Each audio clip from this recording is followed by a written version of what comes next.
Our research was on vulnerable populations and our concentration was on physical disabilities. Currently, there are 14,681,000 Americans living with some type of physical disability. Although many policies and laws have been established to aid this vulnerable group of people, there are still many problems that have not been solved. Not only does this group make up a large amount of the impoverished, but they also rank exceedingly high in terms of developing medical complications and diseases. However, it is especially important to understand what classifies an individual as being physically disabled. Under this umbrella term, a person who exhibits at least one of the following is considered to be a part of this handicap group: severe mobility issues, cannot live independently, hearing, vision difficulties, or cannot complete simple self-care tasks. This classification system has ultimately led to the establishment of the largest minority class in the U.S., with a range of causes leading an individual unable to perform at 100% of their motor capabilities. It is imperative that these people are treated equally and given as much aid as possible in order to sustain a healthy and comfortable lifestyle. The graph shown here displays the different physical disability types and their prevalence throughout American society. As mentioned prior, physical disability isn't limited to just impairment of the human body. It can also reflect the inability of individuals to perform normal, daily activities, rendering them unfit. It is also important to note that there is a strong correlation between physical and mental impairment due to mental disorders that can result from trauma, the aging process, and deterioration of the mental state due to physical restrictions. In the U.S., those physically handicapped must overcome more than just the challenges of their current physiological state. In addition to a decreased ability to properly train their muscles and ward off the negative effects of sedentary behavior, extensive changes to overcome unhealthy lifestyle habits must be implemented as well. With high rates of obesity, depression, cigarette smoking, and substance abuse levels found within this group, it is clear that this population suffers beyond their physiological limitations. The progressive worsening of symptoms can also be attributed to the length of time it takes to qualify for Social Security disability insurance. Overall, the health trends seen within this group are below average, and based on recent statistics and trends, these issues are only worsening.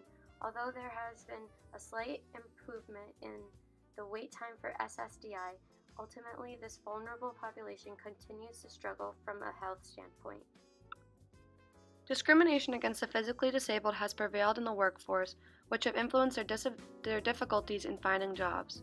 79% of the disabled who are unemployed cite discrimination in the workplace. Their unemployment rate is high, and this has been due to negative perceptions of the physically disabled held by employers. Employers fear that disabled workers will generate more work for their bosses and believe that special altercations in the workplace may be required.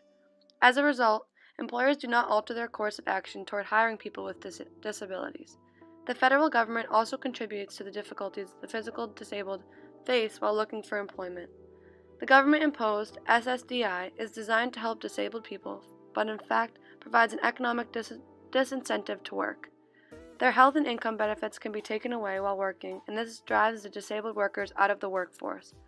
Subsequently, this vulnerable population is not given the same opportunities and are susceptible to being left behind in the U.S. economy. In order to gain more insight as to how an individual with physical disabilities performs his or her daily activities, an interview with a close friend who has the condition cerebral palsy was conducted. The answers were recorded by a voice memo and then re-recorded using the voice of one of our group members.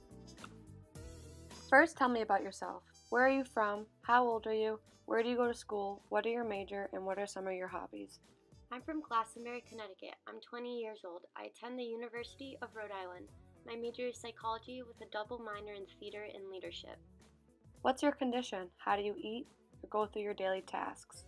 I was born with cerebral palsy. I eat normally, but I require someone to help feed me because I am not able to use my hands and do my daily tasks. I do everything like everyone else, but again, I need assistance with things I cannot do physically. How has this transition been from home and college? OMG, as a freshman, I was really nervous because I have never been really away from home, especially away from my mom, so I was really nervous because I always relied on my mom to help me with everything. But it has been amazing, and I have gained a lot of independence and support from friends that I never had before. How has your condition affected your success in school and in life? How do you cope? I feel like I'm better at meeting people whom actually care about me because they look at me as who I am and not my disability. I have family who raised me just like my peers and my older brother, and friends who have helped me live a normal life on a college campus. My condition hasn't really affected my life in a negative way. It has actually made my life better. I'd never give up because my disability has helped me learn to cope with tough situations. It might be hard at times, but I never take things for granted and I never give up. Although initiatives and policies have been put into place to help the physically disabled, they are still considered a vulnerable population and their struggle for equality in American society continues. Due to lack of resources dedicated to managing the day-to-day health and lifestyle of the handicapped, this group has shown a negative trend in regards to the surging development of addictive habits and morbidity rates. As a result, this has not only decreased their quality of life, but has also resulted in a decline of longevity.